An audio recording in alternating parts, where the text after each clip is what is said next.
हम लोग प्राय सोचते हैं साधु कौन है। बीच बीच में हम लोग देखते हैं, प्रश्न आते रहते हैं कि हम एक अच्छे साधु को देखना चाहते हैं, हमें एक अच्छा गुरु चाहिए। इंटरनेट आदि पर भी ऐसे प्रश्न आते रहते हैं। एक बार मुझे किसी ने पूछा कि मैं किसी सिद्ध गुरु के पास जाना चाहता हूं, बताइए किसके पास जाया जाए। तो मैंने कहा अखबार में जिसका भी नाम देखोगे उसके पास मत जाना। मैंने किसके पास जाओगे ये तो नहीं बतला सकते हैं, लेकिन किसके पास नहीं जाना है इतना बतला सकते हैं। साधु को परिभाषित करते हैं अध्यात्म रामायण में, इस अरण्य कांड के 3 सर्ग में अगस्त्य मुनि, जो इतने बड़े मुनि हैं, और बतला रहे हैं श्री रामचंद्र जी को साधु कौन है। कहते हैं कि साधु कौन है? जो समचित्त है, जिसका मन हमेशा समान रहता है। उसकी तारीफ करें, उसकी प्रशंसा करें तब भी वैसा ही रहेगा, निंदा करेंगे वैसा ही रहेगा। अच्छा कुछ मिलेगा तब भी वैसे ही रहेंगे, बुरा कुछ होगा तब भी वैसा ही रहेगा। उनका अपना पराया विभेद नहीं रहता है। ये लोग कुछ कुछ धर्मों में है ना कि अगर मेरी बात नहीं मानते तो तुम्हें उड़ा देंगे। जो सच्चा साधु उसको कोई मतलब नहीं इन चीजों से। उनका मन हमेशा समत्व से, अपना पराया कुछ नहीं है। जीवन मृत्यु में कोई अंतर नहीं है, सम्मान अपमान में कोई अंतर नहीं है। और वहां से बोलते हैं साधव समचित्त निष्प्रिय विगतैषणा। निष्प्रिय, अगर उनके पास कुछ है तो उसके प्रति उन्हें कोई आसक्ति नहीं रहती है। कोई लेकर चला गया चला गया, कोई आके दे गया, लेकिन साथ में विगतैषणा। हम लोग भी जो जब हम लोग गरीबी में रहते हैं, ले गया, लेकिन मन में चाहत रहती है कि अगर वो मिल जाता है ऐसा कुछ, दूसरा कुछ, तो बोलते हैं विगतैषणा। ऐषणा का अर्थ होता है इच्छा। इनके मन में किसी तरह की कोई इच्छा नहीं रहती है, किसी भी तरह की इच्छा नहीं। पुत्रैषणा, वित्तैषणा, लोकैषणा, संतान हो, मरने के बाद मैं ऊंचे स्वर्ग में जाऊं और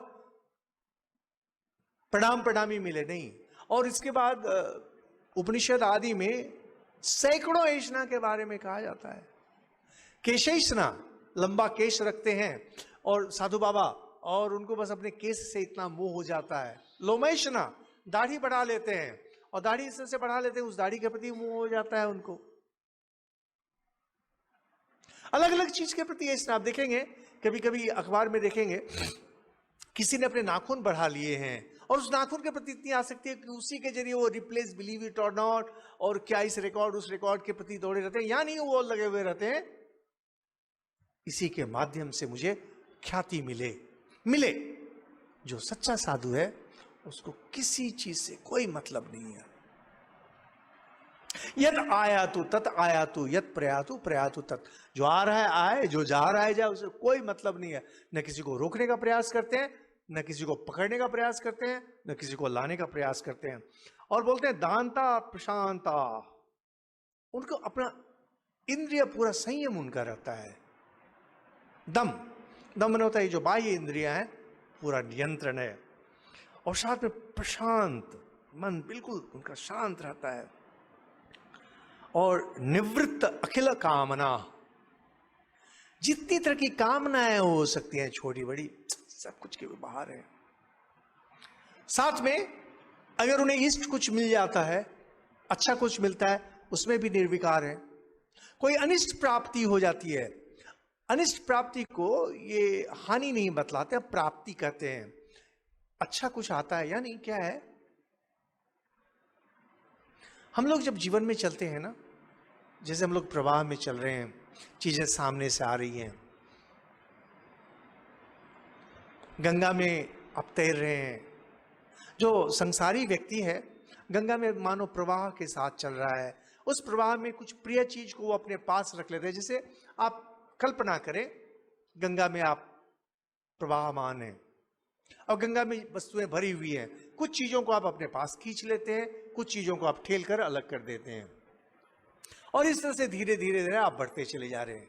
अध्यात्म मार्ग में जो आ गया, वह अब गंगा में विपरीत दिशा में जा रहा है, हरिद्वार की ओर।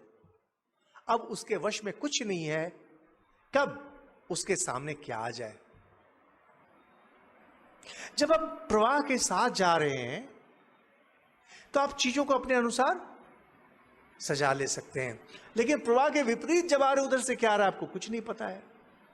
कभी कोई मरा मवेशी, और कभी फूलों की माला, कभी अच्छा कुछ कभी बुरा कुछ, यह आपके वश में नहीं है। लेकिन जो कुछ भी है वह प्राप्ति है, इष्ट प्राप्ति अनिष्ट प्राप्ति, दोनों से परे होते हैं साधु। उन्हें कोई मतलब नहीं है, उनका गला भी काट दे उनको कोई अंतर नहीं पड़ता है। और बोलते हैं संग विवर्जिता, अगर किसी के आसपास आ गए, किसी के साथ आ गए, निस्संग रहते हैं, अपने आप को उसके साथ जोड़ते नहीं हैं। और बोलते हैं कि हमेशा ये इनका मन ईश्वर में डूबा रहता है, सांसारिक बातें कभी नहीं करेंगे। तो बोलते हैं कि जो मिल जाए उसी में संतुष्ट रहें, और ईश्वर चिंतन, ईश्वरीय कथा, इसी में इनका मन लगा रहता है। सच्चे साधु यही रहते हैं। यानी उल्टा करके अगर देखें, सच्चा साधु वही है जिसका मन ईश्वर में लगा हुआ है, हर समय लगा हुआ है, और जब बातें भी करता है, जब चिंतन भी करता है ईश्वर के ही बारे में। लेकिन ये तो जो धूर्त है वह भी कर सकता है, रावण भी इसी तरह से किया था। रावण इसी तरह से आके साधु बन करके जो है ना, भगवान का नाम नारायण नारायण बोल के सीता को हर लिया। इसीलिए इसके पहले वर्णन करते हैं, साधु कौन है? जो समचित्त है, निष्प्रिय है, जिसके अंदर कोई ऐषणा नहीं है, जिसके अंदर कोई इच्छा नहीं है, किसी चीज के प्रति प्रीति नहीं है, किसी चीज के प्रति अप्रीति नहीं है। रावण जब आया था उसके मन में कामनाएं वासनाएं भरी हुई थी, इसलिए हम लोग रावण को कभी साधु नहीं मानेंगे। साधु का वेश भले उसने धारण किया था, साधु नहीं था। जो व्यक्ति कामिनी कांचन नाम यश से घिरा हुआ है, जिसके मन में वह चाहत भरी हुई है, साधु नहीं है। यहां पर यही कहते हैं, अगर कोई व्यक्ति जीवन में उन्नति चाहता है, ईश्वर के प्रति जाना चाहता है, उसके लिए आवश्यक है साधु संग करे। साधु संग जो बहुत प्रसिद्ध है नहीं, साधु हुआ जिसका वर्णन यहां पर किया गया।